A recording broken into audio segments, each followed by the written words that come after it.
ایک صحابی تھے جو حضور کو ہنسایا کرتے تھے، حضور کو ہنساتے تھے، نبی پاک کو بڑے پیارے تھے۔ اس طرح کے بھی کچھ بندے ہونے چاہیے، اس طرح کے بھی کچھ بندے۔ صحابہ کرام علیہم رضوان فرماتے ہیں جب حضور غم امت میں پریشان ہوتے تھے تو ہم منتظر ہوتے تھے کہ کبھی وہ ہنسانے والا آج آ جائے نا، دو چار باتیں ایسی کر جائے نا ہنسانے والی تو معاملہ ٹھیک ہو جائے۔ کچھ لوگ ایسے ہوتے ہیں جن کو دیکھ کے ہی چہرے پر تازگی آ جاتی، مثل تعویذ ہوتے ہیں نا کچھ لوگ، وہ جب بھی ملتے ہیں شفا ہوتی ہے۔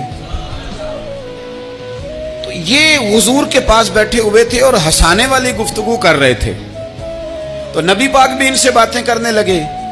تو بات کرتے کرتے نا حضور نے انگلی ان کی طرف بڑھائی تو ان کے وجود کو انگلی لگ گئی۔ ایک تو وہ روایت ہے نا کہ صفیں سیدھی کراتے وقت حضور تیر کے ساتھ صفیں سیدھی کرا رہے تھے تو ایک صحابی کے پیٹ پہ لگ گیا، انگلی لگ گئی۔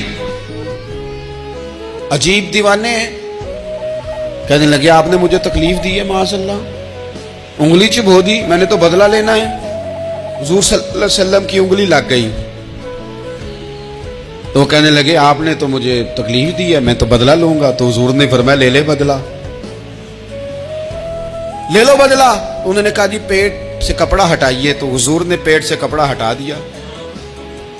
تو بڑے دیوانے آدمی تھے، انہوں نے امت کو بتانا تھا کہ کچھ اس طرح کے رنگ بھی ہوتے ہیں محبت کرنے کے لیے، الٹی ہی چال چلتے ہیں دیوان گانے عشق، آنکھوں کو بند کرتے ہیں دیدار کے لیے۔ اس طرح بھی کبھی کبھی ہوتا ہے۔ کپڑا حضور نے ہٹایا تو انہوں نے نبی پاک کے جسم نور کو چومنا شروع کر دیا، کہنے لگے دن بڑے ہو گئے تھے، موقع نہیں کو بن رہا تھا، تو چلو یہ ایک موقع ملا ہے، حضور آپ کو کسی کے ساتھ زیادتی کر سکتے ہیں تو میں تو موقع تلاش کر رہا تھا۔ اور میرے بھائی نماز کا بھی موقع تلاش کرتے تھے صحابہ، جہاد کا بھی موقع ڈھونڈتے تھے، پر محبوب سے محبت کا بھی موقع ڈھونڈتے تھے۔